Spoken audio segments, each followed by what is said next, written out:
So let's dive into the Niyamas. As I've repeated countless times, yoga extends far beyond mere physical postures. It encompasses a profound philosophy that bestows timeless wisdom for leading a meaningful and balanced life. I've discussed yoga's broader principles in my recent videos, the Yamas Explained and the 8 Limbs of Yoga Explained, so feel free to check that out after this video.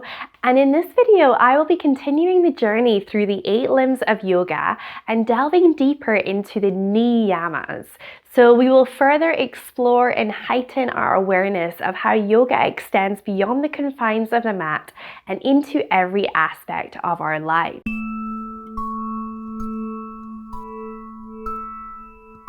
So to give you a short summary of the 8 limbs of yoga, in Patanjali's Yoga Sutras, which is a key text on yoga which was written over 2,000 years ago, the 8 limb path is used to demonstrate the central principles of yoga. The 8 limb path is a clear framework that you can return to again and again to deepen and expand your understanding and practice of yoga. So the 8 limbs comprise the yamas, which are moral disciplines, the ethics, the niyamas, which are positive duties or observances, asana, which is posture, so the physical movement of the body, pranayama, which is breathing techniques, pratyahara, which is withdrawal of senses, dharana, which is concentration, dhyana, which is meditation, and samadhi, which is enlightenment or realization of the true self. To refresh our memory, the yamas serve as the foundation of our yoga practice and are primarily concerned with the world around us,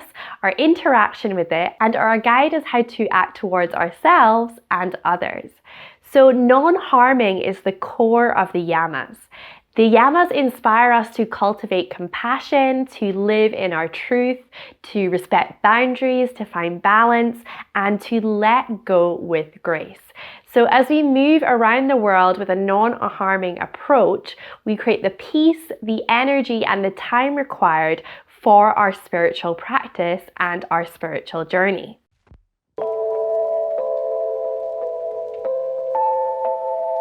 So the niyamas build on the practice of the yamas. Niyama can be translated as observance. So in contrast to the yamas, which are concerned with cultivating a mode of life that limits the destructive harming of ourselves and others, the niyamas refer to the more subtle inner landscape of a practitioner's life. The niyamas take us deeper into the private and personal sphere, prompting us to cultivate constructive actions towards ourselves and on our spiritual journey. So as the modern yoga scholar George Fjordstein wonderfully sums up, the yamas are what we do when others are watching. The niyamas are what we do when no one is watching. So to repeat that, the yamas are what we do when others are watching. The niyamas are what we do when no one is watching. So in a sense, the niyamas are the private counterpart to the yamas. Both the yamas and the niyamas can also serve as signposts. So they indicate whether we are distracted and perhaps attached to external matters that might impinge our journey, our practice of yoga, that aim to cease the fluctuations of the mind.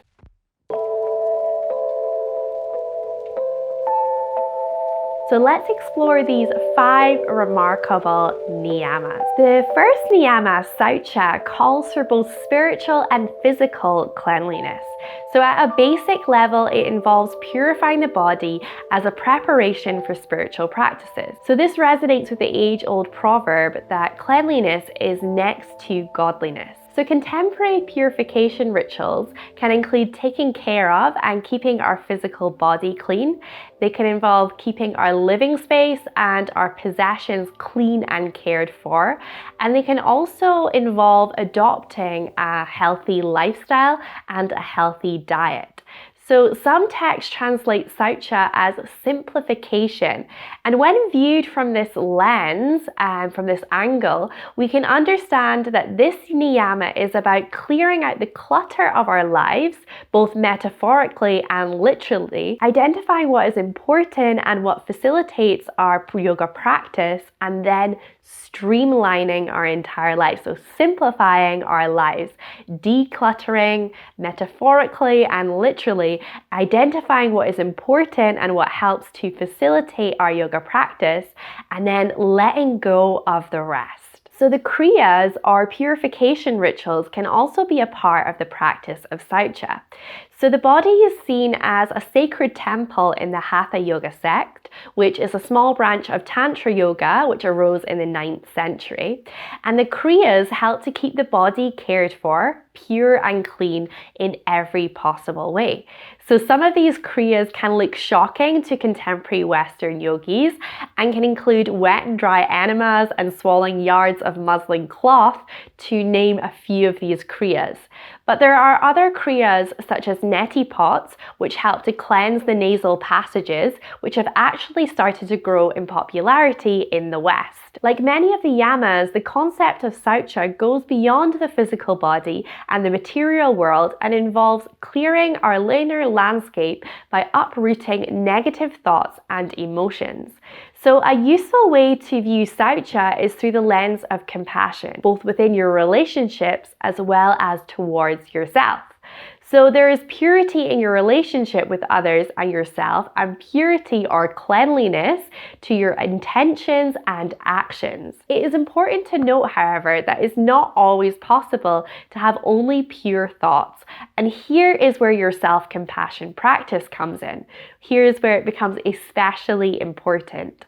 An ill-intentioned thought does not make you a bad person. So through mindfulness and self-awareness, we can work towards cultivating a positive and harmonious inner world.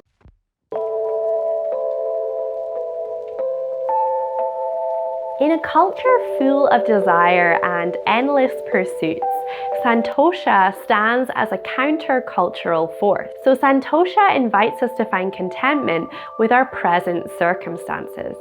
As a society, we are taught to always be striving for more, so having more, being more, and doing more. We are fed the notion of habitual discontentment, dissatisfaction, and feeling like something is missing. We think to ourselves, I will be happy when I meet someone to spend my life with. I will be happy when I earn X amount of money. I will be happy when I move house. And I will be happy when I lose X amount of weight. So that kind of happiness is always a shifting goalpost, forever out of reach, and we soon realize that we can never be satisfied by this outlook on life. So santosha calls for an attitude of contentment for our current situation in life. So this can be easy when life feels good, and especially challenging when you do not perceive things to be going well. So can you be relaxed, open, and accepting to the truth of your life and the circumstances of your life? Contentment does not mean complacency.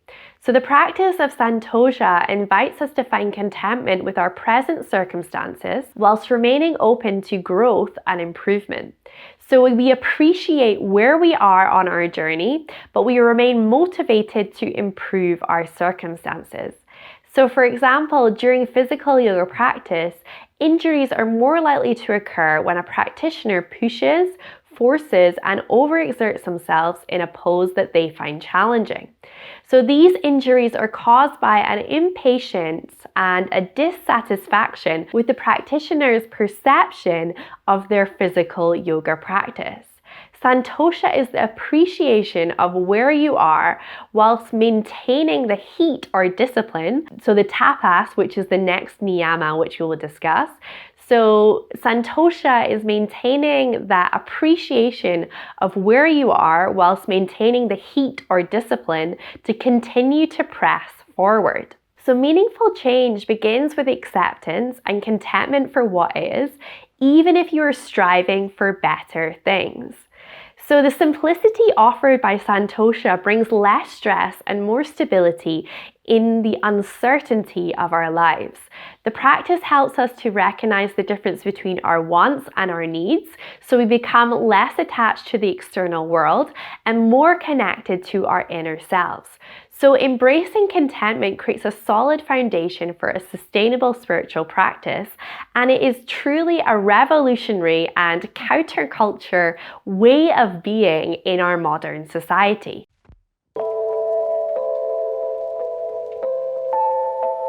Tapas, or self-discipline, as I mentioned earlier, is the key ingredient for keeping motivated and committed to your journey with yoga, and pretty much anything else in your life where you need to commit for the long haul and be consistent.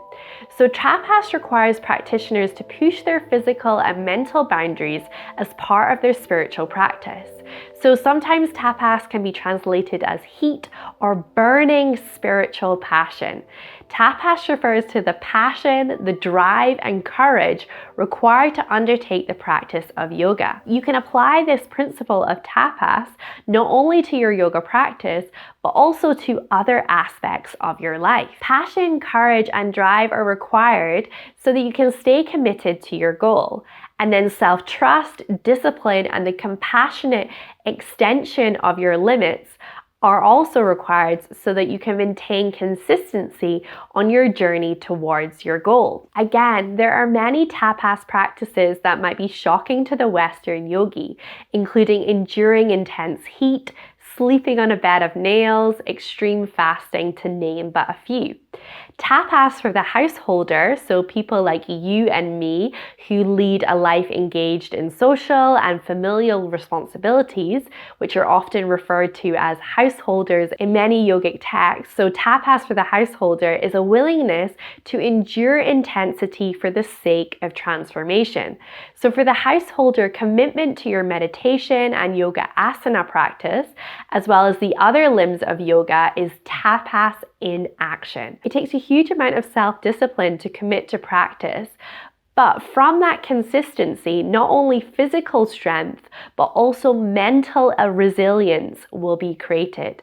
So think of any time that you have committed towards a goal, may it be physical or mental, you develop that strength by practicing whatever you're doing, but also you develop that mental resilience because you trust yourself to follow through with a promise that you've made to your future self. You promised yourself that you would commit towards a goal, and you've achieved that goal. You've made a promise to yourself to commit to the actions required for your goal, and you follow through. So you build self-trust. So you build both self-trust and mental resilience. Vigorous yoga styles such as Ashtanga yoga or Vinyasa flow yoga are the embodiment of tapas. Other physical activities, so for example running, can also build this inner fire for a yoga practitioner. These styles of heat generating activities create a sense of catharsis and control, and this is the self-purification aspect of tapas. Some parts of this practice can also include embracing difficulties and painful situations as a tool for growth. However, it is crucial to avoid taking tapas to the extreme and causing physical harm. Remember, yoga is also about compassion and non-harming for yourself and others. The catharsis and control that tapas creates can be addictive and harmful. Balance is at the heart of yoga. So tapas is designed to be transformative, using self-discipline to create positive change in your life.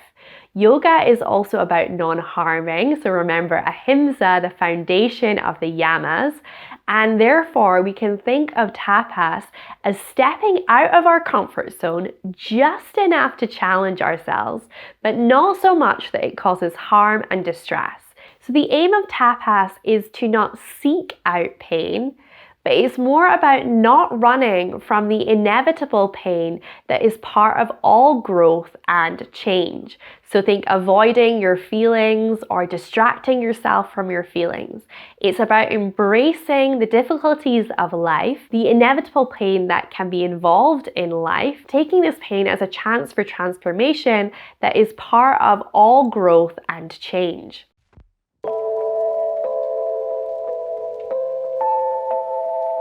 Svadhyaya refers both to the study of spiritual texts as well as the deep and introspective study of your inner landscape.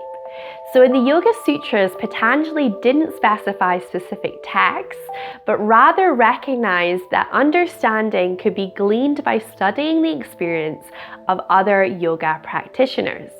So devotion is not enough. Intellectual grasp and knowledge about yoga is integral. Svadhyaya as a study of spiritual texts can also include chanting, mantras, prayers, and reciting yogic texts.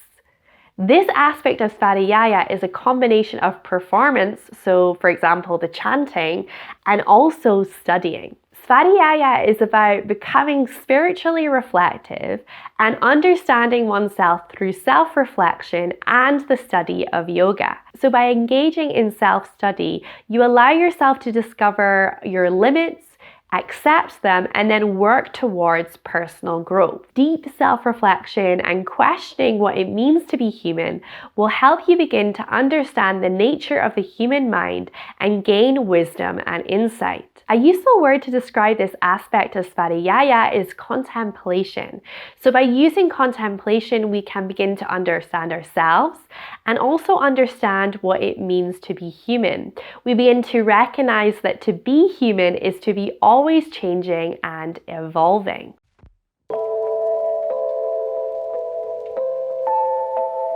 So the fifth and final niyama is Ishvara Pranidhana, or surrender to God or the Absolute. So understanding Ishvara Pranidhana and what it means for you is especially a part of the practice of this niyama. So translated as surrender to God or the Absolute, Ishvara Pranidhana can bring up some difficult feelings for practitioners. So many people find the concept of God difficult to discuss because of the social and cultural baggage that the concept carries, as well as the close links to death and other uncomfortable aspects of life. It is important to note that yoga is non-dualist.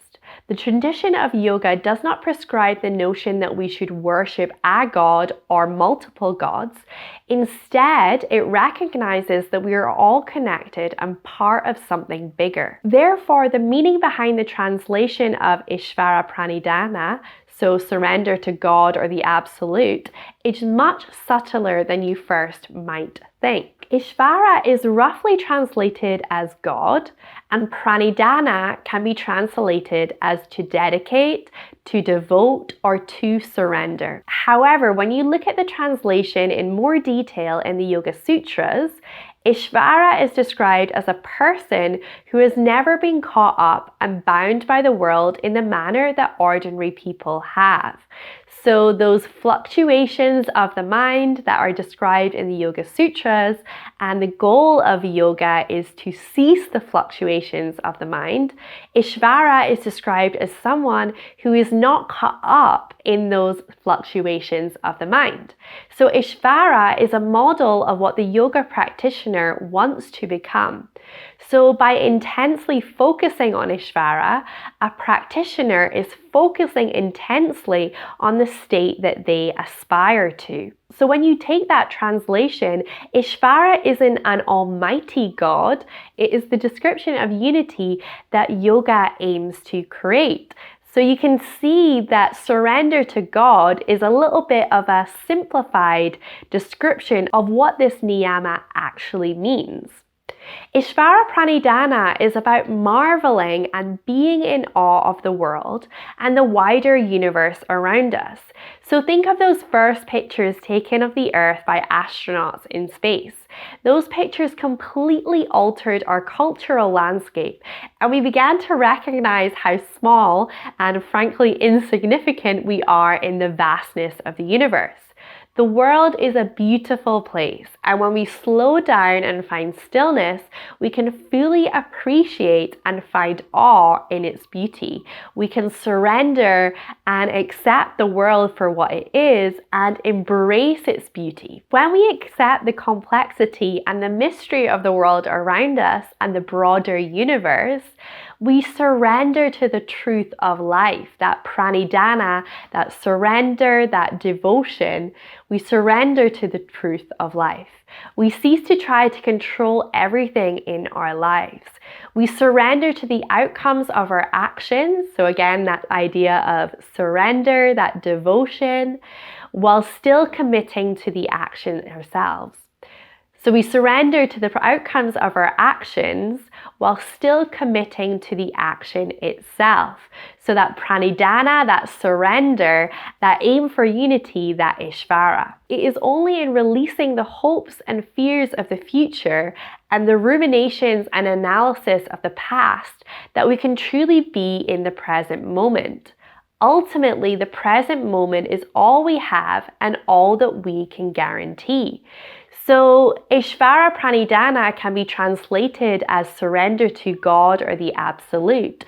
But when you begin to analyze it in a little bit more detail and explore the subtle nuances of this niyama, you see that the direct translation doesn't quite work. It's a lot subtler than you might think. It's a lot more nuanced.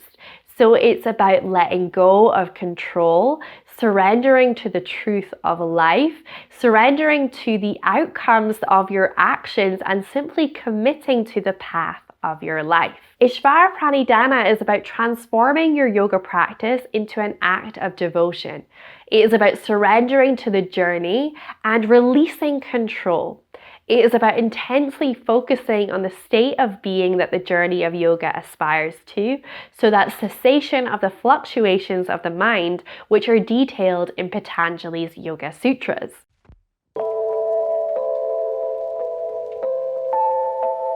So in this exploration of the Niyamas, we have delved into the inner landscape of yoga and discovered the profound philosophy that extends beyond the physical postures.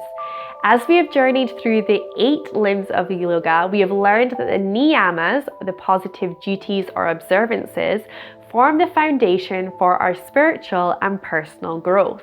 These 5 remarkable niyamas, so saucha, which is cleanliness or purity, santosha, which is contentment, tapas, which is self-discipline, svadhyaya, which is self-study, and Ishvara Pranidhana, which is surrender to God or the absolute. So these 5 niyamas offer timeless wisdom for leading a meaningful and balanced life. As we embrace the niyamas, we embark on a journey of self-discovery and spiritual transformation. The niyamas guide us in cultivating positive actions, thoughts and intentions, allowing us to lead a more harmonious and purposeful life. Yoga is not just a series of physical exercises. It is a way of living that encompasses a profound philosophy for personal and spiritual development. By understanding and incorporating the niyamas into our daily lives, we can truly extend yoga beyond the mat and experience the profound benefits it offers. So let us embrace the wisdom of the niyamas and to continue to deepen our connection to ourselves and the world around us, creating a life of balance, contentment, and spiritual growth. So I hope you've enjoyed learning more about the niyamas. As I said at the start of this video, I have a video dedicated to the 8 limbs of yoga, which I'll link in the cards right now and also in the video description. And also I have a video which is dedicated to the first limb of yoga, which is the yamas, the foundations of the 8 limbs of yoga. Again, I'll link this in the cards and also in the video description. So feel free to check both those videos out after this video to find out and learn more about the 8 limbs of yoga as detailed in Patanjali's Yoga Sutras.